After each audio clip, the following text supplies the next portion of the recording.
Angel Has Fallen, which is the third part of the Has Fallen series. You will remember, if you cast your mind back, Olympus Has Fallen, which was a really dumb movie, which actually suffered in comparison to White House Down, which was of the two movies that you were going to see with that plot, White House Down was the funnier one. Then London Has Fallen, in which Gerard got to do his kind of cut-rate Bruce Willis impression in the streets of merry London, and which was a just deeply terrible film. Now, Angel Has Fallen, in which his Mike Banning finds himself set up in an attempt on the president's life that is set up to make it look like he was involved. Here is I think, a fairly descriptive clip. Drugs!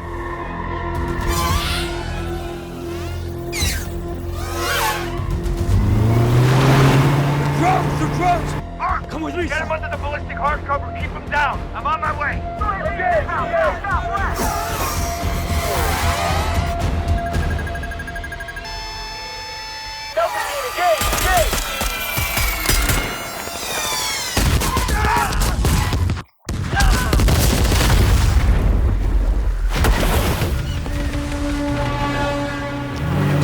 Don't move! They're tracking us somehow!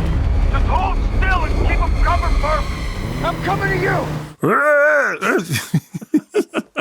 Okay, so you get the idea. Okay. Yeah. Now, here's the thing. Did you see London Has Fallen? I didn't. Right, London Has Fallen was terrible. It was really, really awful. I mean, it was just a deep...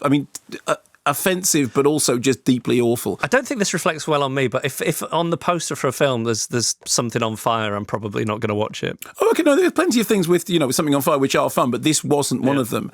And I remember there's a line in it which, after London Falls, there's a line when somebody says, London has been hit by an attack which has decimated most of the known landmarks of the British capital, for which I think it was Peter Bradshaw wrote, well, at least the unknown landmarks are safe.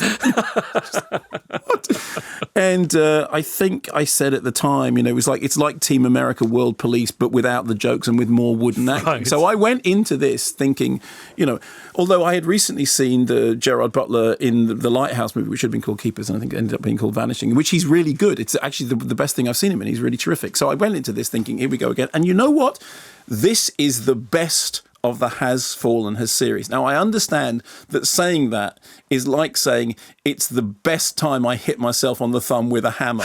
But actually, in a weird way, this, unlike the first two, this is actually fun. It has a sense of its own absurdity, but without the kind of the nasty edge of its predecessors. I mean, there's a lot of dialogue in the London Has Fallen one about, make those fruitcakers pay and let's send them back to fruitcake headed start, which is stuff which is really kind of, lowest common denominator grotty. This actually, I thought, was directed by Rick Ramour, script by Robert Mark Kamen and Matt Cook, and I thought it had much more of an entertaining B-movie sensibility than I had expected. Now, I'm not going to say it's a good movie, but it actually, Gerard does his stuff pretty well in it. And there is a moment in the film about halfway through when you think, okay, this could go either way. Danny Huston has an awful lot of scenery chewing fun as the guy who's got the private security firm, who, there's a scene in which he says, at some point we must get together and throw a few steaks on the Barbie. In that way, you think, well, that's never going to happen. Yeah. There's a million reasons why that isn't going to happen. And then when Gerard is on the run, and this isn't a plot spoiler because it's in the trailer, isn't it?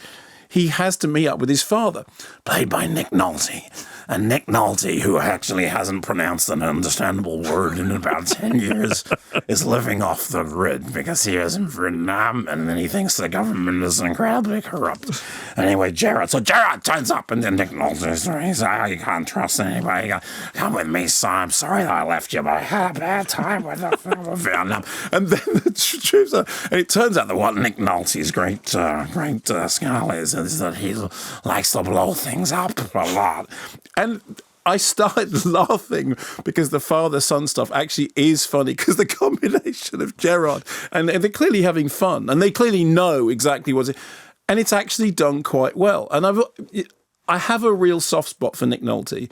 And actually I have a soft spot for Gerard Butler when he's being fun Gerard Butler or good Gerard, or as I said in the Lighthouse movie, in which he's actually, I think, doing a really convincing job.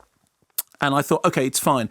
It's found its B-movie mojo. It's got that kind of the exploitation beat right, and it is funnier than I expected it to be.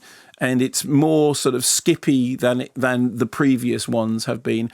I mean, I'm not going to make any claim for it being a good movie, but and I see that it's not getting any better reviews than any of the others.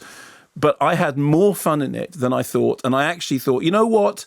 This is efficient B-movie trash that I'm enjoying watching, and he's got the measure of it. And Nick Nolte's got, and the first time you see Nick Nolte, he literally looks like the Scarecrow out of the Wizard of Oz, or like Tom Waits in Ironweed. Do you remember that scene in Ironweed when somebody they're looking at a pile of trash on the floor, and then it turns out to be a character who gets up.